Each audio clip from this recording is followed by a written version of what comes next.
ইস্তেগফারের সাথে লেগে থাকতে পারলে 1 নাম্বার হচ্ছে বিপদে পড়লে আপনারে মুক্ত করে দিবে কে?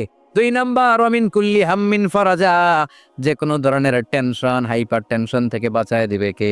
আমাদের তো টেনশন মেনশন নাই না, লাইফ নিয়ে টেনশন, বাঁচার টেনশন, মরার টেনশন, ক্যারিয়ারের টেনশন, রাস্তাঘাটে যানজট এটার টেনশন, পুলিশের দৌড়ানি, র্যাবের দৌড়ানি, বাড়ির ভাড়া, গ্যাস বিল, বিদ্যুৎ বিল, ছেলে মেয়েদের লেখাপড়া, কত টেনশন। এসব টেনশন থেকে আপনারে মুক্ত করে দিবে কে? 3 নম্বরে ওয়ারযুকহু মিন হাইসু লা ইয়াহতাসিব, এমন জায়গা থেকে আল্লাহ আপনার রিজিকের ব্যবস্থা করবে আপনি কল্পনাই করতে পারবেন না। সুবহানাল্লাহ পড়ে। 4 নম্বরে সবসময় ইস্তেগফার যদি পড়া হয় আল্লাহর কোনো আযাব ওই বান্দার উপরে আসে না। 4টা গেল। 5 নাম্বার, বারবার ইস্তেগফার পড়লে রফিক ভাই আল্লাহ তাআলা মুস্তাজাবুদ দাওয়া বানায়। দোয়া করা মাত্র কবুল করে নিবে কে?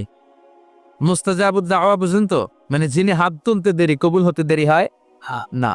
বারবার বারবার ইস্তেগফার পড়ে দেখেন যে আপনার দোয়া কেমনে কবুল হয়।